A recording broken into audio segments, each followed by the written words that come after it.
Let's get started early this morning. Good morning, I'm Jared Klein here at the 29 News Digital Desk with the Morning Rush.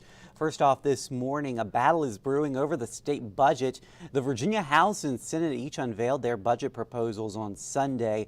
This essentially is the starting point of negotiations, which are mostly conducted in secret. Democrats narrowly control both chambers, which means compromise with Republican Governor Glenn Youngkin is also needed. So far, both spending plans torpedo most of Youngkin's proposed tax cuts. The governor says he is confident they can all work together. Albemarle County's Architectural Review Board is reviewing some plans by Flow Automotive. It wants to knock down and replace part of its Kia dealership on Pantops. In addition, Flow plans to move its Hyundai location to Route 29. Sticking points include landscaping and parking.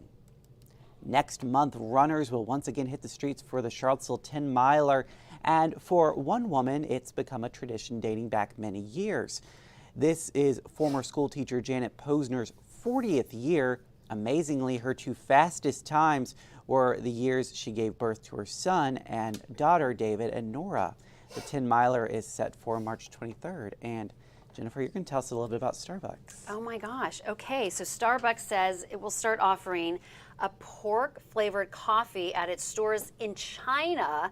To mark the Lunar New Year, Starbucks will release its, quote, abundant year savory latte. According to the company's app, the drink will be a braised pork flavor sauce with espresso and steamed milk with extra pork sauce and pork breast meat for garnish. No. Eating meat means prosperity, of course, in the coming year. The drink costs 68 yen, or a little less than 10 US dollars. What are your thoughts? I'm going to say no on this. Just the thought of it is kind of grossing me out. I'm not the meat and coffee, I'm not. Yeah, and I'm all for trying new flavors Sure. and new drinks and stuff, different concepts, but this is a bit too far for me. It's a lot. Yeah, And it's a latte. It's a latte. And what is sticking out of the So I drink think there? that's the meat garnish. Oh. Yeah. Which what is sticking out of but that in the milk, the steamed milk kind of. You know what? If it comes to America, I'll try it. I don't think Yeah. I would spend money on one myself, but if it comes to America, we'll try it in the morning rush. Exactly. There you All go. right. Okay, so turns out more international travelers are opting out of trips to the U.S. Yeah, the reason is, and this makes sense, safety and security, lack of reliability of police services, and fear of gun violence. Very interesting. So a lot of people are skipping the Yeah. United States, and I can understand why. It's kind of a glimpse of how the rest of the world views us, something you don't always get. Yeah, exactly. So, because everyone has their opinion of different countries, Sure. countries you haven't even visited yet, just Right. from the news and what you see Yeah, in exactly. media all the time. So they're seeing the gun violence here and they don't want to come. Just a little health information. Swapping an assault substitute may significantly lower the risk of high blood pressure. I mean, I guess that makes sense. So most Americans consume too much, about 3,500 milligrams a day. Yeah. But the FDA says it should be less than 2,300.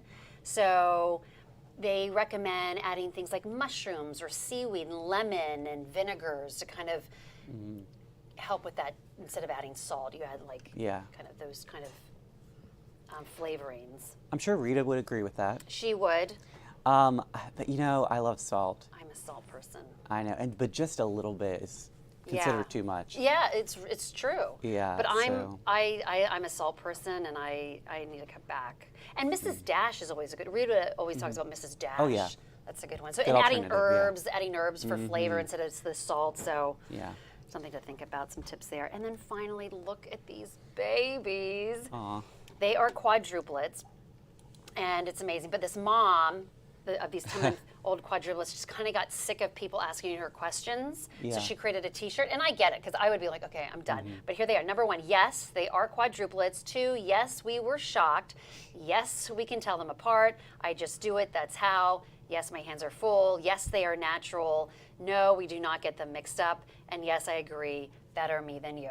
Well, then what else is there to ask about? That's it. That's it. How they don't get them mixed up, though, is I kind of wonder what her technique is. I mean, when they're at this age, you can kind of tell them apart, but when they're newborns. When they're newborns, yeah, you can't I would have like anxiety.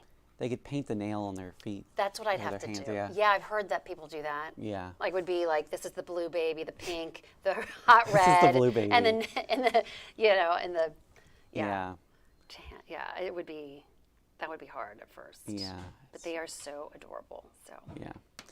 All right. Okay, Well, thank there you, you go. Jennifer. Let's You're take a look at welcome. that 7-day forecast. It looks like we're in the 50s once again today, and we're warming up to the 60s by Friday, and then it looks like this weekend will be in the 50s once again. But then Monday, take a look at that. It's going to be 66. We're nearing 70 degrees, so that's some great news. Spring is definitely on the way. I hope you guys have a great Tuesday out there, and we'll see you again on 29 News at noon.